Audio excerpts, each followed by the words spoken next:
Hello there, and welcome to another Ramble review. And today we're looking at Cyberpunk 2077. You have three different paths to choose before like the big story starts, which is Corpo, Nomad, and Street Kid. I went with the corporate path, so I worked, the big evil corporation or whatever. That's the path I started off with. It kind of ends pretty fast. There's like stuff going on you could talk to, waste time doing that and everything. Of course, before all this, you gotta make your character, which I did. You even like can like have genitalia now or whatever. You got change like your voices no matter if you're looking male or female. So there's that as well. But yeah, the story's not that big. It's you start off. There's something going down. Your boss demands you to, I think, kill somebody. It doesn't go well. You lose corporal stuff, and then now you're on to the main base of the game that doesn't really have to do with the paths. The paths themselves, they are only really important when it comes to dialogue choices you can like make and everything. Like since I'm corporal, they'll have like a dialogue choice will pop up once in a while. We're talking to someone that's corporal themed, like mentioning the business or whatever. It could also probably change an outcome in some situations. Like there was an outcome in one of the side missions where I think I could have saved someone if I was like I had a nomad path, but since I didn't, it didn't work out. But yeah, but that doesn't happen too often, so don't worry. You're not locked out of a bunch of stuff just because the path you chose. But that's just like one minor example I was bringing up. But yeah, back onto the main path. You and your fellow friend in crime, Jackie. After there's like a quick flash of all the stuff you've done and everything, your apartment, you get on this job for like this special chip that people are after. That's like really big and stuff like that. And during the process of getting said chip, shit goes horribly wrong, like really, really bad. And the chip ends up in your head, and your name is V, by the way. That's it. Everyone just calls you V. It's kind of like the whole Shepard thing from Mass Effect. But yeah, you get a chip in your head, and the chip ends up saving your life, but at the same time, it's slowly killing you now. And it has a conscience of Johnny Silverhand, which was like an anarchy rocker that was killed like years ago or whatever. But yeah, his conscience is starting to slowly eat away at yours, and the main goal is to find a way to stop that from happening. And that's it. That's the main base plot. And for what it is, I actually thought it was really good. At first I actually hated Johnny, but after spending so much time with him and seeing his interaction with certain things and some of his thought process, I actually grew to really like the character. And when the game was ending, I was sad to see the game end and moving away from this character. So yeah. What's cool is, depending on certain choices you make, there are multiple endings, and thankfully the game lets you like save before that point, so you can always reload, or when after you beat the game the first time, you can reload before that spot, and any ending that you could get, you can still see it through, so you don't have to replay the game over and over and over and over and over again if you want to see every single outcome. But you do have to be sure you do what you have to do to be able to see those outcomes, which now goes into the gameplay stuff. First and foremost, this is a first-person shooter RPG. It actually feels really good as like this as a shooter. It doesn't feel like, I guess the comparison would be Fallout, which sometimes when you shoot you like miss, but I think that's because like the roll of the dice or whatever like that. It's a straight up shooter, but it has RPG elements to it, and you have 5 different attributes that go into building your character. You have body, you have tech, cool, reflex, and intelligence. And each of these, when you level them up, increase certain overall stats. So like bodies for your health, techs for your armor, stuff like that. And these also have not attributes, like I guess you could say sub skill trees each of these have that you could also level up. And depending how high level your overall attributes are, it lets you unlock more of those skill trees. And there's, I think, 3 skill trees in each attribute. So the body, like, it focuses gun wise, it's best for like shotguns and light machine guns, and like taking damage, and so you don't like fall over easy and stuff like that. Tech is for like the hacking stuff, so you can hack people's brains and so on and so forth. And intelligence is, is intelligence the hacking? It's hard to remember off the top of my head. But that's basically what it is. You can't max them all out. I was able to max out 3. My main build was it goes up to 10. It's 10 body, tech, and intelligence. That was my main thing. What's cool is, even though this is a first-person shooter, we got multiple missions and everything like that. The game lets you handle each mission however you want, and you never feel like you're locked out. But some situations are easier to deal with depending on your skill. Like, I still was able to, like, my shit wasn't a stealth build, but I was still more than enough was able to stuff around, not keep an eye on stuff like that if I really wanted to.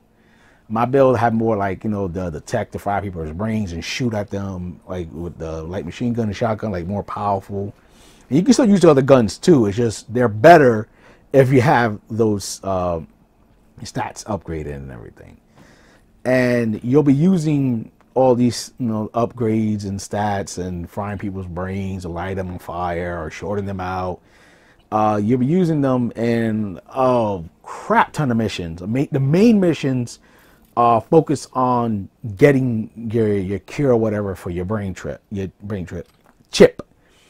And as you're doing those main missions, you actually meet new characters like Pan Am, which is also a romance option, which is the route I took. And when it comes to romance options, there's only, I think, like 4 of them.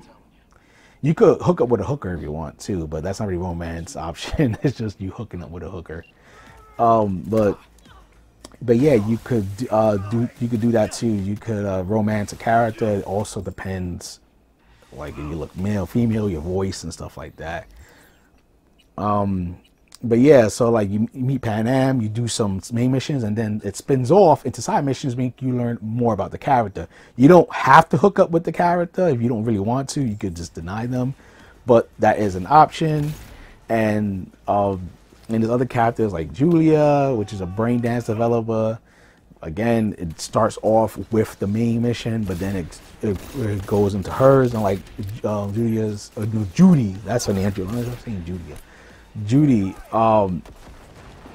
like one of her things is a friend of hers, like she works at a certain, I guess, sex club or whatever, and her brain fries, and now you got to investigate that. You have a choice you can make to, you know, deal with the owner of the club and stuff like that.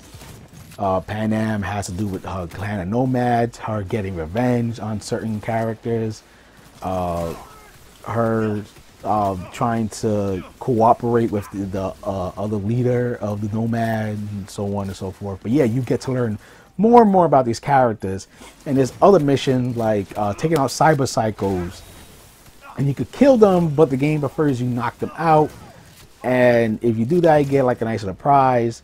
And there's also gigs, which are given to you by, I guess, I don't know what they're called. I can't remember off the top of my head. It's been a little bit since I played the game. But they're basically like handlers. And these you would think that these missions, like the psycho, the cyber psychos and the gigs, would just be like, all right, go to A to handle B, you're done. These missions have also their own little stories, and they can be kind of screwed up.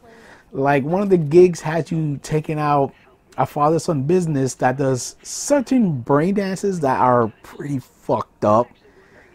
It's your choice what to do with the situation, and a lot of them doesn't have a grand different effect on the story or world itself, but you know, it still affects you as a person, like how you want to deal with and everything. the character side missions more have a more effect on the grand story, like with Pan Am and Judy and stuff like that. Like that has more of an effect, and the endings as well. Like those side missions, like really contribute to the ending. But like the gigs and stuff like that, they don't. But they still help build a world, and you know, just make you feel something. There's also another gig that has you saving a doctor, but she's trying to keep her Hippocratic oath from her kidnappers. There's one where you have to save someone's wife from a psych area, but this psych area is pretty damn shady, and how you know, you can deal with how you want to get her out. There's even side besides the gigs, it's like there's other side missions that have nothing in the world, that has nothing to do with the world things.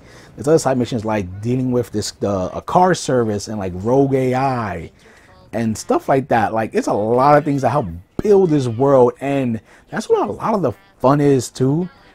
You know, besides the core combat, which is insanely fun, like the guns handle so awesomely. Like my main loadout was light machine gun and shotgun combo, and it felt so good shooting people and seeing them. Like I didn't know this was gonna be that gory either. Like yo, people's heads blow up and body parts fall apart and everything. Like it's fucking crazy. But yeah, like it felt so good. Even being stealthy is fun as hell too. Like just choking people out or killing them like that way too. Like it's insanely fun. The gameplay, I never got tired of it. It was always fun, and I liked how much freedom you had of how to handle a situation. And I always look forward to the next gig and like side mission just to help expand this world, to see how fucked up it can be, deal with situations, you know, and also try to like my character wasn't a dick, so no, put some light in this fucking dark world. But yeah, like it felt real, it felt enjoyable as well. And there's even also another mission is joining a boxing league and fighting people and meeting weird ass characters that way, so much that when you finally reach the top, it's like a big prize fight. It's like, wow, it's crazy. When it comes to travel in the world, there are cars you can buy, you could steal, but that causes police attention and you don't really want that. But you get a motorcycle for free, and you get I think you have like a car for free, so you don't have to worry about driving, like paying stealing cars over and over again. Like you'll have one like when the game starts basically. But you can buy some. I bought like one of the cars I bought was also like this cute little square car, and I just like, fuck it, this is me shooting people and everything, and I'm driving this hysterically small car. Like it was fun like that. I do wish the game was in third person, because before I get into that, also travel, there's also fast travels you can find, and you know, it makes getting around much easier than driving. But I like driving sometimes because a random like missions, like mini missions will pop up. These don't really have a story, but they have like a tiny bit of story, like after you complete it, which is usually just kill whoever's there. After you complete it, you get you see like a message that caused this meetup and confrontation or whatever like that. So that's why I like driving around a bit. But you can fast travel a bunch of times if you feel like it, and it's really quick. And but yeah, I wish this was third person, because the game lets you customize your character. Like I like the customization a lot. Like I really, I don't think you can make a fat guy, because I would have made a fat dude, but you could really make the character look pretty good and everything like that. And the outfits you have are pretty cool as well. Like it's really nice designs. You could buy from shops, or you could get from pickups and everything. I would say is best, yeah, just because you get some cool outfits, but like the ones you like really want, you buy from shop, but you'll be rolling in the dough in no time. Like I was fucking loaded with money in this game after doing side missions and stuff like that. And what's also great is if there's a piece of gear that has stats you want, because all the gears have stats, you could change into that gear, but you have five, I think it's 5 different wardrobes you can make, which you could keep the look you want and still pick the like piece of gear that has better stats if you think it's ugly, which is fucking awesome. And every game that has gears, like gear pieces, should follow this goddamn example. I shouldn't have to be looking like an asshole just because I want better stats. I want to look the way I want to fucking look. The reason I'm bringing this up, this is just a side tangent. I started playing Gotham Knights with a friend, and you're forced to wear certain outfits if you want better stats, and that's fucking stupid. So I'm happy Cyberpunk didn't do this, but like I said, I wish it was third person so you could see yourself more. Like, you know, you do all this like cool outfits, but you don't see yourself a lot unless you ride a motorcycle and you see your character a little bit more. But, you know, it is what it is. I still appreciate the whole thing, the whole customization thing. I do also have to say that crafting is really good in this game as well. That's one of the skill trees. I forgot which attribute it goes with it, but it's one of the ones I maxed out, that's for sure. And the crafting, you can make ridiculously powerful weapons and upgrade them like to god tier levels. And if you're looking to get that trophy achievement that you need to max out one of the skill trees, like there's like a level 2 skill trees that goes up by you doing what that skill tree represents. So one was crafting, so that kept going up. I would suggest you focus on crafting, because that's the easiest way to get that trophy slash achievement. I forgot to mention, there is melee combat in this game. I was so focused on the guns. But yeah, this melee, you could use swords, you could use hammers, you can even use your bare fist, and you can upgrade your fist to be ridiculously powerful. Like, you actually could like send someone flying. And you could even use a dildo. Yes, there's a dildo you can get that is actually really powerful. And the game lets you know what weapons are lethal and non-lethal, and the dildo is one of the non-lethal ones, and can help a lot with the cyber psychosis missions. But yeah, the melee weapons feel fantastic. So you want like a melee focus build, go right at it, because they feel just as good as the guns. If you're wondering, you should watch the Cyberpunk anime. I would suggest yes, but not because it's important to the story, but just because it's good and it's like 10 episodes long.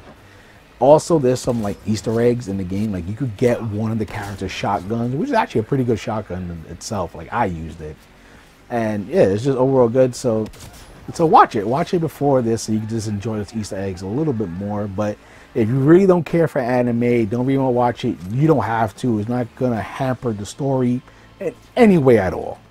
I know this game was a total fucking mess when it released. Like, it was shit. I seen the videos on YouTube. I seen everything. It was total caca.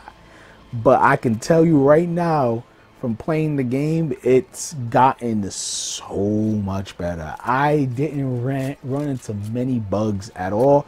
No real frame rate slowdown at all. I'm playing this on the PS5, and it's smooth throughout the whole thing. Like, just wow. Some tech issues, yeah, there was some weird things, but like shit I run into any like Western RPG.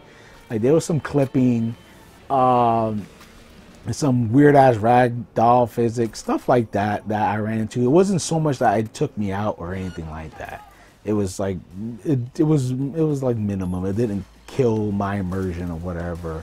There was one bug that was fucking kind of annoying, which happened like 3 times out of my 100-hour playthrough, where I made a wardrobe and I put I picked the other things, and the game would reset it out of that wardrobe, and I would look like an idiot.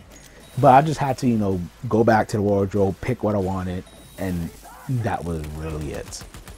Oh, and speaking of wardrobe, you do that only in your apartment, and you can actually buy more apartments, but I find them kind of useless unless you have money to just spend for the fuck of it. they weren't really, there was no point to it. You're fine with the first apartment you ever start with, to be honest. I did change the color at least to the apartment. You know, that's pretty cool. I like that touch.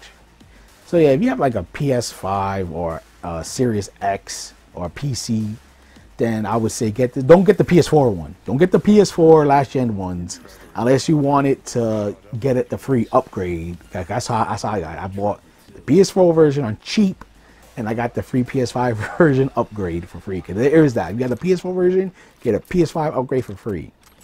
But yes, play this on the current gen consoles like the Xbox Series X.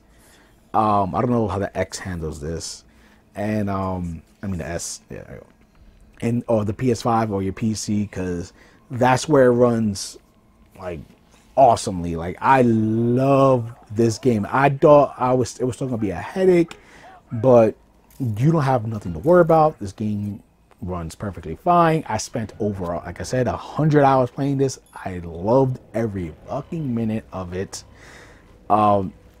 So I can't recommend it enough. And there's also an expansion coming out. I think it's this year or next year. I can't remember. It's called like Liberty or something like that. And I'm looking forward to that. I forgot to mention stuff like sound, like the voice acting and everything. The voice acting is phenomenal. Everyone does a fantastic job. The character designs, I love them. I like Pan Am's design a lot as well. Like I mentioned before, I like all the clothes you can pick. So those designs are great. A lot of the other characters meet, all great designs. I loved everything. Like it's just fantastic. So I hope you didn't mind my ramble, and for gamer's sake, keep gaming.